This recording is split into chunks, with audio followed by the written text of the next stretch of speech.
excited today because someone very near and dear to my heart is with me. Mr. Jeremy Weber is here today because we're talking about marketing. And for anybody that has a business, marketing is super important. So I'm excited that he's here. So he's also a founding member and the director of brand strategy services at Brand Builders Group. So over the past 17 years, he's founded, sold, and helped grow multiple companies. His work as a personal brand strategist has supported New York Times bestselling authors, TEDx speakers, celebrity influencers, even a Shark Tank investor. Ah, It's amazing. And as senior leadership within Brand Builders, he has supported the launch and growth of one of the fastest growing personal brand strategy firms in the world. So please help me welcome Jeremy Weber. How are you? I'm good. It's so good to be with you, Jill. I Just, know. I tell you, getting to spend more time with you, it doesn't get much better than that. So Oh, this is thank just you. an honor to be here and just, to get to share hopefully some valuable info with your audience. So, Yeah, I'm definitely excited because there is so much information surrounding personal brands. So let's dive into it and just talk about what is a personal brand. yeah, I know it seems like a really basic question, right? But it's actually one that is kind of foundational to start with because the way I look at it is I feel like it gets a bit of a bad rap. So like your audience here, these are small business owners. They're trying to grow, they're trying to scale their small business, right?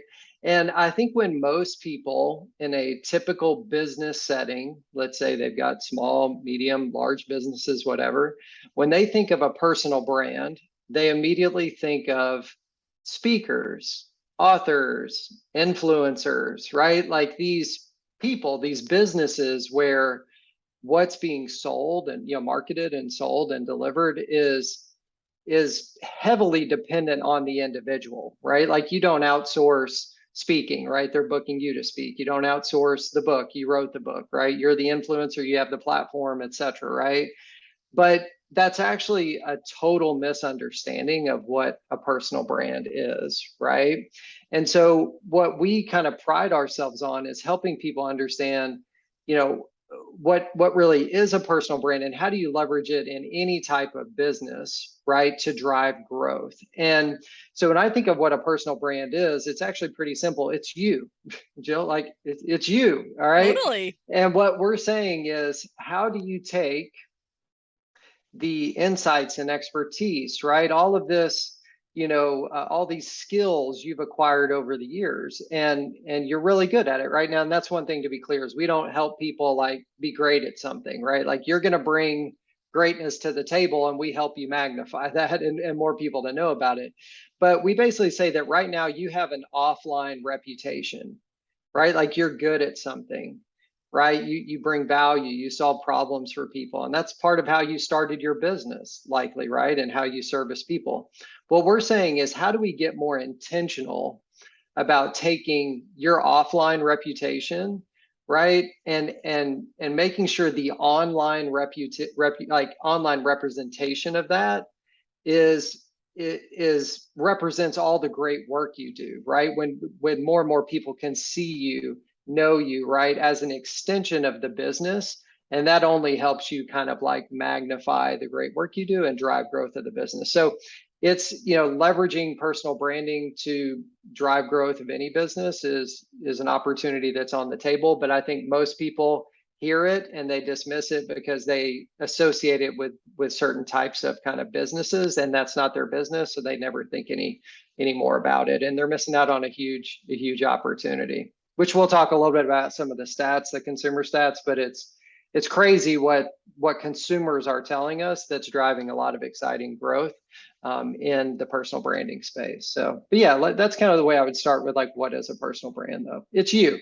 Right. And I think too, the exciting thing is that we're kind of coming out of COVID, and a lot of people realized during that time that, hey, this job that I'm currently in or this business that I'm currently in is not one that I'm passionate about. I don't love it. And we've all seen, YouTubers and influencers, and we thought, you know what? I would love to do that.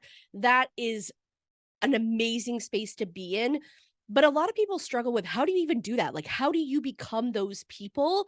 How do you build this personal brand? So, what are your suggestions if somebody's like, listen, I know I need to do something different, and I think personal branding is the way to go. What advice would you give them on how to build it? Yeah. So I think what's important to understand first, like once you wrap your head around this is what a personal brand is, and here's how I can leverage it to drive growth in my business. Um, the reality is we don't need more noise out there. Okay, we know that we live in a really noisy world, and even if you're not saying I want to be a YouTuber or I want to be a whatever, like you're simply just trying to, make more people know of you, more of your ideal client know of you and think of you as an expert in this field so you can drive more traffic and growth back to your current business. Like if that's the way you're focused on, leveraging your personal brand right now.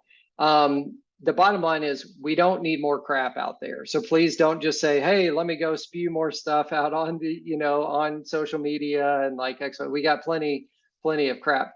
And I think that's at the heart of this is, as we say, how do you do it? At the heart of it is growing any business, right? Talking to your listeners, right? Growing a small business. The big question is, how do I differentiate? Like, how do I differentiate my small business from the other small business down the road? Right. Like, that's a big, like the name of the game, right? I'm different for these reasons.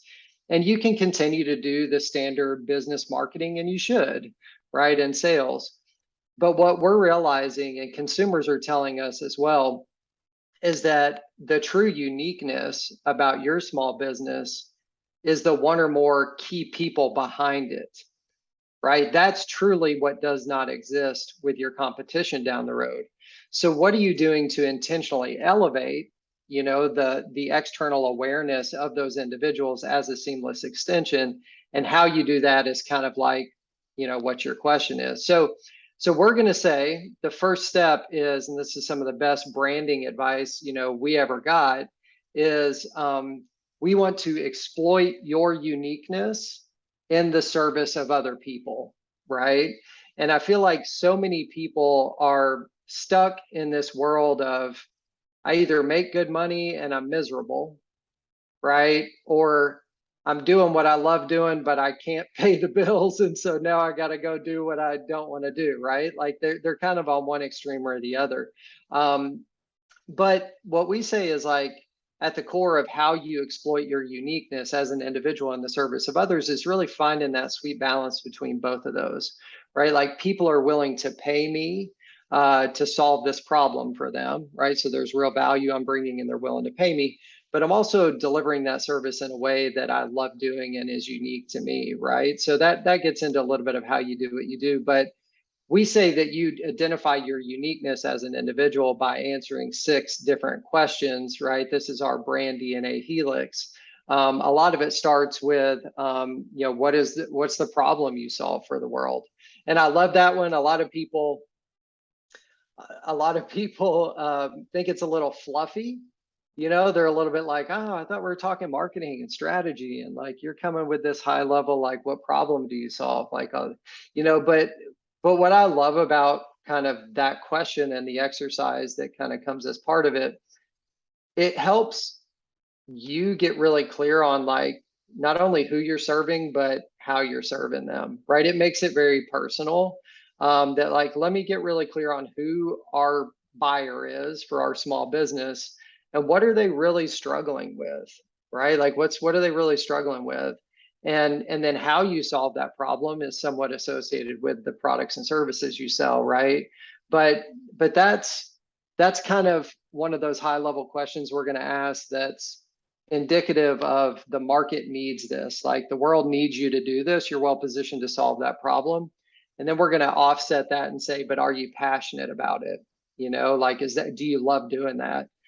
If you solve that problem, but you're not passionate about it, we're going to say, hey, like we may want to think about pivoting our focus a little bit or pivoting the services we're offering.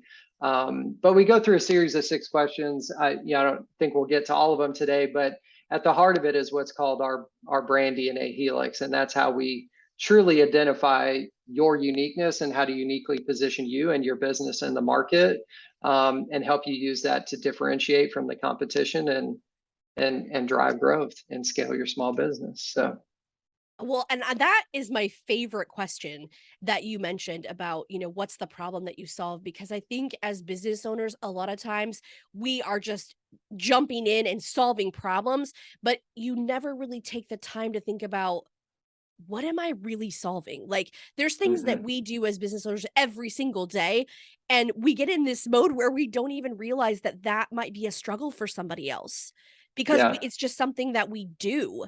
And there's so many times that people have said that, what problem do you solve? And it really kind of forces you to be like, what do I do differently than everybody else? And maybe it's something that you don't even know that you do differently because it's just second nature to you. So I'm glad that you brought up that question because I think it's one of the most important, especially if somebody's like, "Hey, I need to make a change. I know that I'm not passionate where I am. I want to do something different." So just being able to answer that question, I think can really lead you down a path of like to an amazing journey.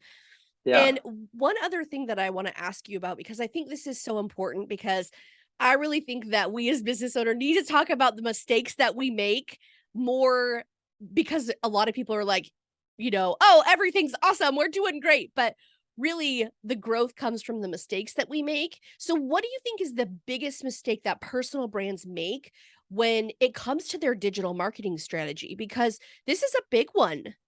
yeah. And I would actually bubble that question up just a little bit bigger. I would say, what mistakes do businesses make when it comes to marketing that is, like help, forcing them to just get caught up in the noise out there, right? Like you're just one of the hundreds of other businesses pushing out the same stuff, and I see it and I scroll past it, right? Or I hear it and it's in one ear out the other, right?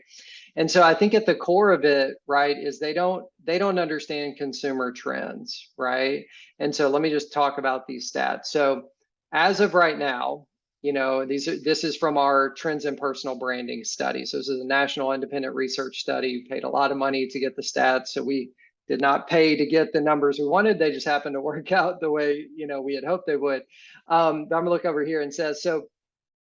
Americans want their top professional services. So think about professional services companies. It's tons of different types of businesses. Often they are small businesses, right?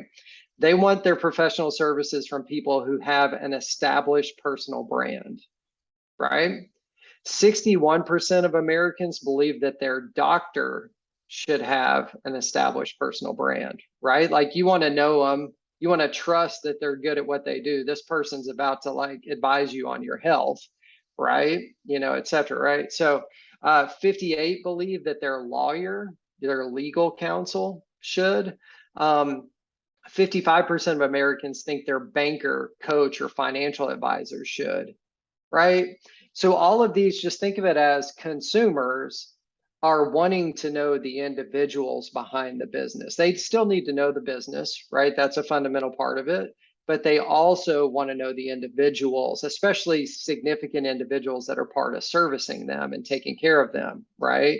So the business needs to understand that, and as a result, needs to be intentionally doing things to drive awareness of one or more people in the business that are part of servicing clients, right? To do that. But beyond that, I think the big mistakes that are made is they don't go deep enough, right? What problem do you solve, right? That's a classic one that most people never do that because they're like, why am I going to spend time doing this? This is fluffy. Like, let's get on to the things. And then they spew out standard stuff on social media that doesn't really authentically connect, right, with their audience, and it doesn't break through the noise. And so what's really cool about going deep on a question like what problem do you solve is that the reality is you solve a ton of problems. Every business solves a ton of problems. So it's not like, well, hey, I solve a lot of problems, you're making me pick one. I get that, right? You solve a lot of problems, but at the core of it, we want to know what is the root problem you're solving. And if you can help your ideal client overcome that problem, you're then going to solve all the symptoms of that root problem, and then create a great experience, a great life, like whatever it is, right? And so when you get clear on that, we then can shift to saying like, all right, How do we solve that problem? Right. And this is another mistake people make is they don't put a lot of thought into how they do what they do at a high level. And I'm not talking like what you're selling, how you're selling it, all that. I'm saying if I tell you, Jill, like I'm going to help you build an influential personal brand because you're struggling with obscurity, not enough people know about you as the great expert you are, and I'm going to help you build an influential personal brand. That's my promise to you. How do I deliver on that promise? I can sit here and lay out, Joe, we have a proven 4-step process for how we help you build and monetize a personal brand. Let me walk you through that at a high level. Oh, are you interested in step 1? Let me go deeper into that, right? So we've logically structured how we do what we do. And the beauty of that is it's unique in the market. It's a unique methodology that helps us differentiate. It also is leveraged in sales and marketing, right? So that process now acts as these buckets that we can drip out micro content, which we may get into that here in a little bit, so that your organic content on social media is aligned and unique to you and valuable. But it also rolls back up into this high level way that you deliver results for people that they can see on your homepage. They can see if they see you do a presentation, et cetera, right? So I think at the end of the day, the easiest way to sum it up, the biggest mistakes is people don't do the deep work.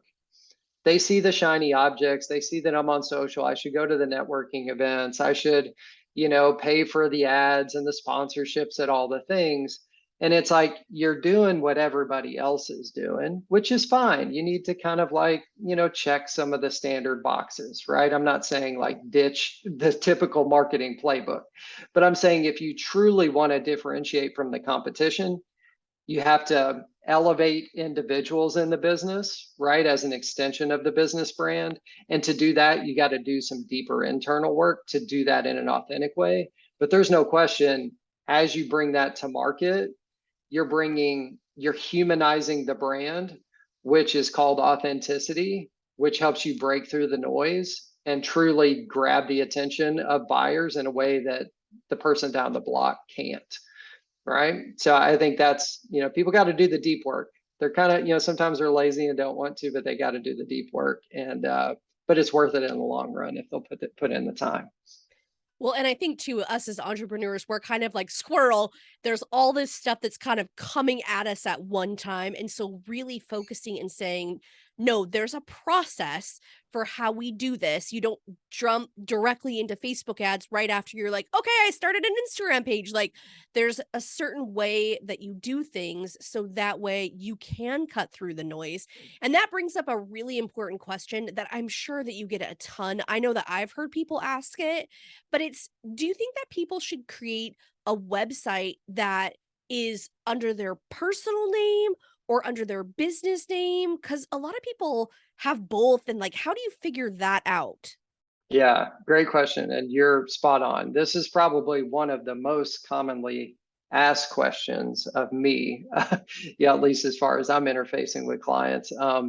And so this is another one of those examples of people think personal brand, and then their mind immediately goes to what they're used to seeing. So, right, if you think of, most people think of a personal brand as speakers, authors, influencers, celebrity, like ish people. Yeah, those types of people are probably going to have a website that is their domain name. Their personal name is the domain name, and they hit the homepage and it's all about me and, like what I do for you, right? And so naturally people think, oh, well, if I'm going to leverage personal branding to help grow my small business, well, I got to have a personal brand website. And the answer is a big no. It's like, stop. So the way I like to look at it is it's hard enough to create one great website that converts at a high level. The last thing you want to do is spend time, money, effort building another site if you don't need to, and then diverting traffic. Like, do I send traffic to my personal brand website or do I send bit traffic to my business website? Like, all right, now I'm confused. And like, I know I'm confusing the people that are on the outside looking in, right? So the way we like to do it is, and for most of your clients, if they're running a typical small business or your listeners, they're going to just make some strategic changes to their business site to more prominently showcase one or more individual slash personal brands within the business ecosystem. That it's the quick answer. Um, but if you're kind of like, I'm not sure which way should I go, personal brand website or business website as the primary, it comes down to this: what kind of business are you wanting to build? If this business is heavily dependent on you, right? Like what people are buying and what is being delivered is heavily dependent on you as an individual, and you can't delegate or outsource what people are buying, then yes, your website is going to be jillfludstrom.com, and it's going to be Jill and all the great things Jill's doing, because that's what you're buying and that's who's delivering it, right? If the business you're building is founded by you and you're a key person that's driving awareness and leading the company, but people are doing business with a set of individuals that are a lot more than Jill, right? They may interface with different people, or like, then that's when the website is the business name, right? And so it's kind of like, what are people buying? How dependent is delivering those services on you as an individual, even as you forecast it into the future? And if what you're building is bigger than you as an individual, then position the website and the domain name in a way that's bigger than you as an individual. And what that does is it lets you gradually separate yourself potentially from that business over time if you want to sell it, and focus on other things. It's not like the whole business is you, and oh crap, if we take Jill out of the equation, like everybody's trust is in Jill, right? Like, and now that Jill's gone, nobody wants to do business with us anymore, right? That's not a really good situation to be in. So there's edge cases, of course, and there's ways to kind of leverage both, but the easiest way to think about it is, what are people buying? If what they're buying is heavily dependent on you, top to bottom, then you're going to build like a typical personal brand website. If they're buying into a business that's bigger than you as an individual, and that's only going to become more and more the case over time as the business grows, then obviously the website is a business website, a business domain name, business branding, et cetera. And then we're showcasing one or more people within the context of that website. I love how you broke that down, because I think that's something that's really confusing of which way do you go and what do you put it under, and that clarification I think is huge for a lot of people. Now I have another A clarification, follow. because I think Uh-oh. this one's a big one too. So, should you do a video blog or a written blog? Because I feel like Oh, blogs were like super popular back in the day, and then people are like, you don't need one anymore. But I think there's still some value. So, what do you think about that? yeah, it's another good question. Um, I think to tackle the first part of it is like, should you even care about blogging if it's video or written or whatever? Like, and it's kind of like the same thing people say, like email is dead, like don't do email. And it's like, the reality is that yes, there are more and more ways to market, right? You have conversational marketing. I'm doing automation within chat bots and and platforms, like DMs and social media, like all the different things. Yes, there's many different ways, but the reality is that still email is very effective. You own that list, right? Like you have direct access for the most part to communicate with those people that are on your list.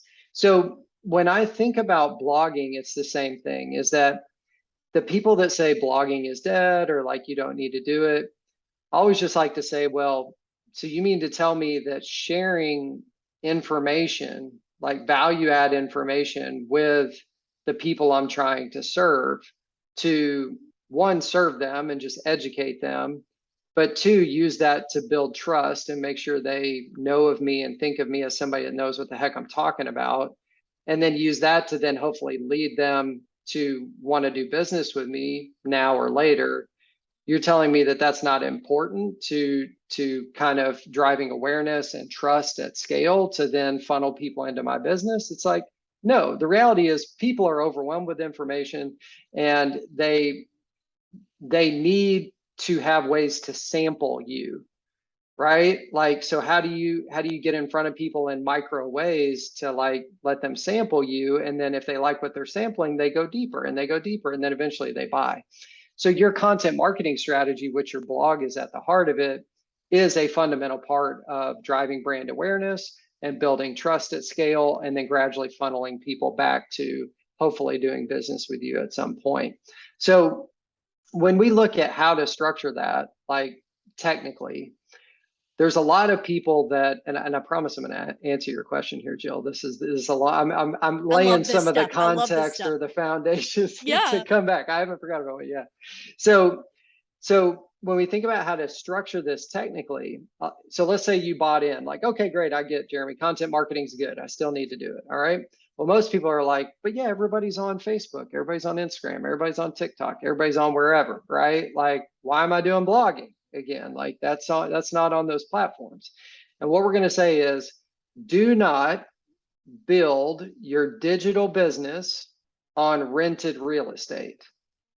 That is the biggest classic mistake. Is my people are on Instagram, I'm going to just be out on Instagram. I'll be using all the latest features on Instagram, the reels, the, the whatevers, and I'm going to try to get as much organic reach and build my following, and I'm going to be the master at Instagram, right? Well, great. You may get a bunch of followers, but then all of a sudden the algorithm changes or something happens Or it and goes you don't, down like it that goes one time. down.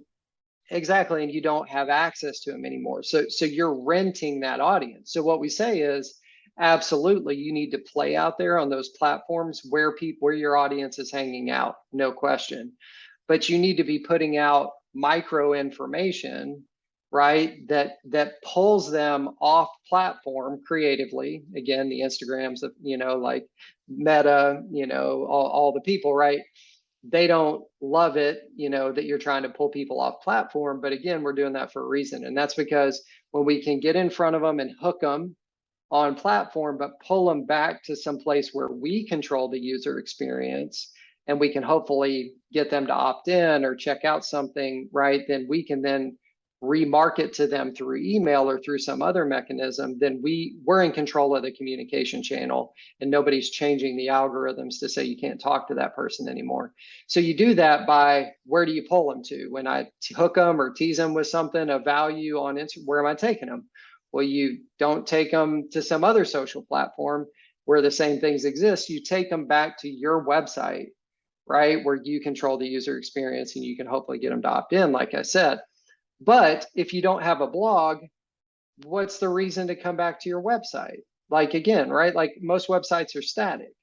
And there's no reason for somebody to come back if they've been there once. Like, they came once, they checked it out, it was interesting, but they weren't ready to buy yet. So I'm out of here. There's no reason to come back unless you have a portion of your website that is always changing and always updated with the latest and greatest insights about whatever you do. That's a reason to come back, right?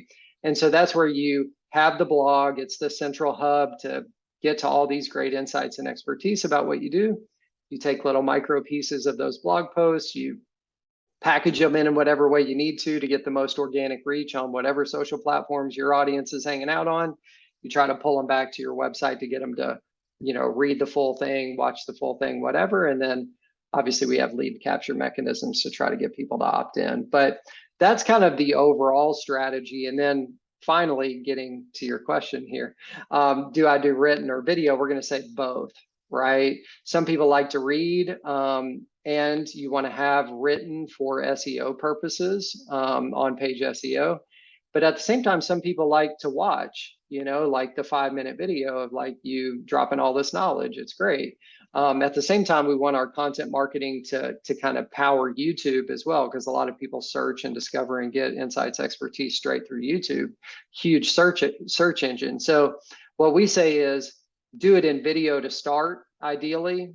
Like, record your content. If we have time, we can talk about what kind of content do you record, but it's record this piece of value add content. Say it's a 5-minute video where you're teaching all this great stuff. It's a small piece of everything, right?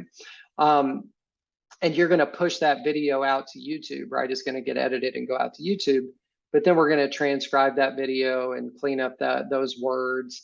And then we're going to embed the YouTube video in your blog post, have the written, cleaned up transcription below it.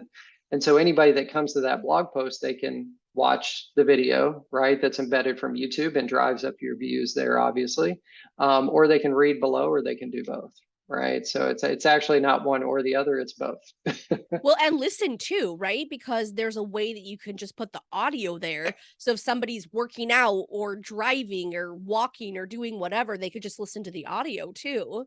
Yeah, and that's ideally is you have a repurposing strategy, kind of like what we're talking about is how does Jill or whoever the thought leader is, the person in the small business that's got the insights expertise that thinks, hey, if I share more of this out there, it's going to help us attract more people, right?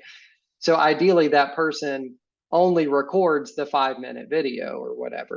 And then you hand that to a team that obviously edits the full length video, pushes it to YouTube, but extracts the audio. And that could be something that goes out in an audio only format, like powering your podcast or your show, because some people are on the commute to and from work and they're just listening, just like this show. Mhm. Exactly right. And then but then we so it's that idea of do something once, and how do we get as much mileage out of that one piece of content. But the beauty of it is if you're in a position to have a team around you, the thought leader, the person that has to record the video, they're spending a very small amount of time to do what only they can do, which is record this great content. But they hand it to somebody that makes that one longer form piece of content turn into many smaller pieces of content that show up in all the places. But again, they're driving people back to the blog to get the full set of info, because that's where you're trying to drive traffic to. Oh my gosh, I love this stuff. I mean, I feel like we could talk for hours. I mean, I don't that's probably not a good idea to spend 5 hours talking about this stuff, but I love it. So we could Yeah, totally do that. But yeah. if people wanna know more, so if they're like, "Oh my gosh, this stuff is what I have been looking for," where can they connect with you? And I know that you have a special offer for our listeners too, so let's talk about that.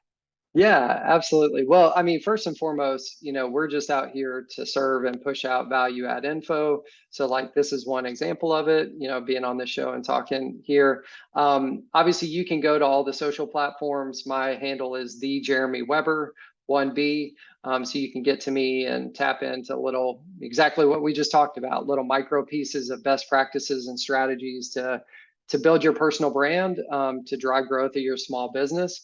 But if any of you guys are actually interested in saying like, hey, I bought into this, right? Like, I think this can be how we can truly differentiate from our competition and help drive growth of the small business and scale it, right? We'll actually do what's called a free brand strategy call with you. Like, this is somebody that knows how we do what we do, and they're spending an hour to just understand what you're doing in the business now, and then try to share some ideas on what you can do or should start thinking about doing to kind of elevate your personal profile to help drive growth of that business. So if that's something you want to do, and again, whether we actually work together beyond that or not, it's not really the intent behind it. But if you want to take us up on that offer and talk to somebody, you can go to freebrandcall.com/JW. That's freebrandcall.com/JW. And you can just book a free brand strategy call and talk with a member of our team. And I'll be sure to link that in the show notes too. So it's handy and quick reference for anybody that's looking to take that opportunity. Now, one question that I always ask every single one of my guests is what is one piece, just one thing? What's that piece of advice that you would give to a small business owner? Wow, there's so many, right? This is a Oh, tough it's hard one, to choose, right? It's isn't kind of a it? loaded question. So what I would say, and there's a lot of things, right? Like you need to keep in mind as a small business owner, but what I would say that's really important to me, just because I see the value of it each and every day, is that if if you are really trying to drive growth, right, of your small business, um, you need to infuse more authenticity into your marketing, into what you do. There's so much crap out there. I know I feel like I've said this over and over again, but there's so much noise, so much canned stuff. And again, I'm not saying stop doing your standard like corporate marketing or business marketing stuff, but we don't need any more noise. All right. And so the question is, well, like how then or whatever. Well, how is like what we're talking about. Like authenticity is who are the people behind this business, and how do we let them shine within the context of the business. That's true authenticity. And what I think is like an extra like bonus, yeah, we're going to tell you do that to help grow your business. But I'll tell you what's priceless is that when you work with business owners and they feel like they have an authentic outlet to be who they are. They don't have to put on the corporate or the business front. Like, and I'm not saying go crazy and like do a bunch of crazy stuff, right? Like there's within reason here. Like don't, let's be mindful Don't go about it. wild. Yeah. But when you do some of the deep work and feel like you truly can take who you are and what you care about and be vulnerable and like all these things as an individual, and you have an outlet to like share that with the people you're passionate about serving through your business, and it's not a side thing, it's not a weird thing that's perceived as a distraction to you. It's a strategic thing that is helping you break through the noise and authentically connect with the people you're trying to serve. And maybe you just serve them, maybe you just deliver real value and it stops there, but the reality is most people will connect with that, and sooner or later they will choose to do business with you as well, right? So just, you know putting real value, real authenticity out into the noise and breaking through it is key. But I think again, just giving people an opportunity to be real and kind of tap into their why and a little bit of that authenticity and what they're doing every day and let the business reflect that is priceless in my mind. So it's deep work, but it's work that is worth doing. I love that. I love that. Thank you so much for spending time with us today. So many good things that we talked about. And if people are curious, make sure you check out Jeremy because he's an absolute wealth of knowledge. So thank you again for spending time with us. Thank you, Jill.